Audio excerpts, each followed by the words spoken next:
FM News Talk 97.1. On demand audio.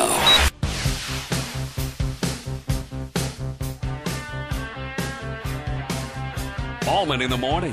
Common Sense Radio. Good morning, you bunch of drunks.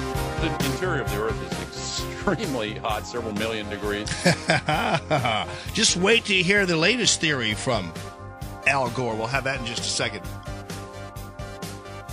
Oh, lots of fun tape out there. We've got Jimmy Fallon and this dude acting as Romney and Obama just telling Jim Lehrer to shut up. It's great stuff. I'll have that at 7:40 for you. This is a little snippet of tape they put together from the debate with Obama and the whole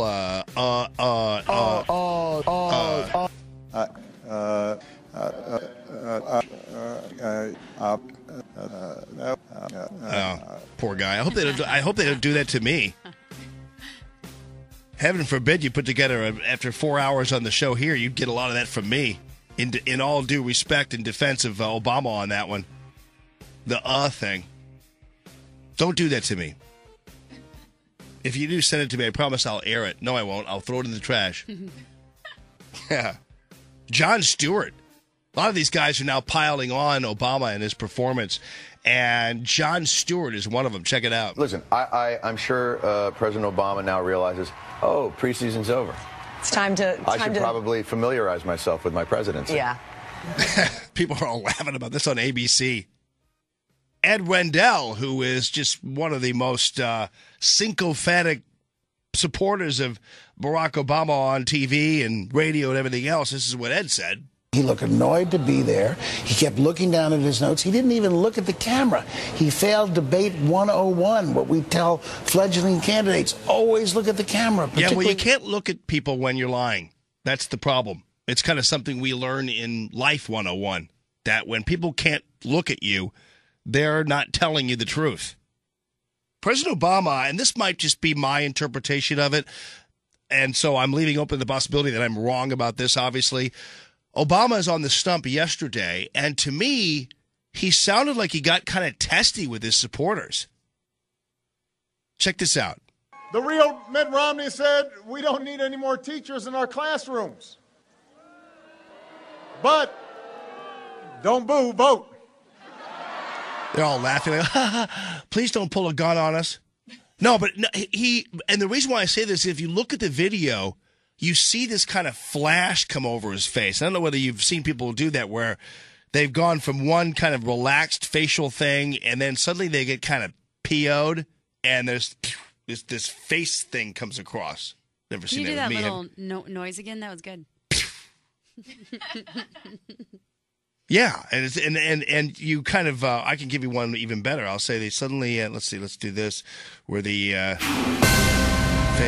let's see more about. I'm actually being like Fox News. Everything I say has a little to it. So yeah, I mean, so this flash came over like he was kind of had this kind of hateful look on his face. But I don't know, maybe it's just me still drunk off his terrible performance the other night, riding him like a rented mule.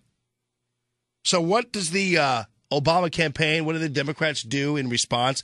They decide they're going to put an ad out saying, Mitt was just being overly aggressive. I do think Romney looked aggressive, maybe a little over-aggressive. Jim, let me just come back on that point, which is these small businesses we're talking about. Excuse me. Romney didn't just take on the president. He also went after the moderator. All I want to do is very quickly. So they used as one of their supporters in this effort to define Romney as a bully, David Brooks, the so-called conservative from the New York Times, who has spent the latter part of about 4 years just simply defending Obama and being the open-minded conservative.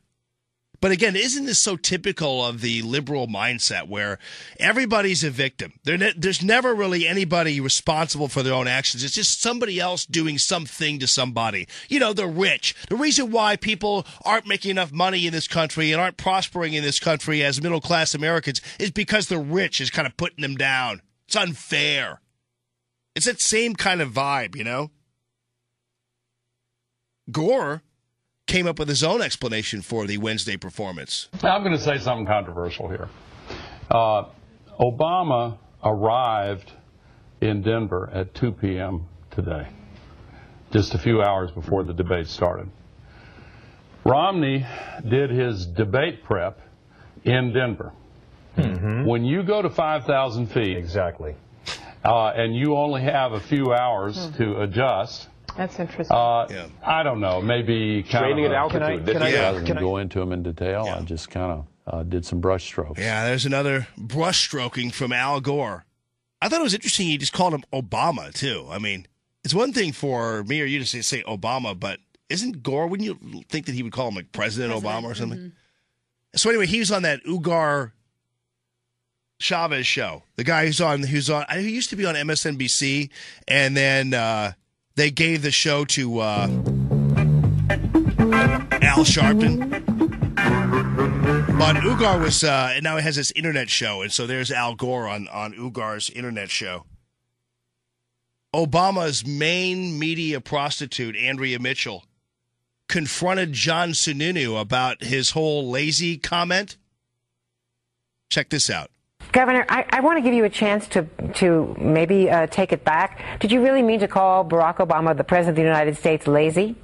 Yes. Yes, of course I did.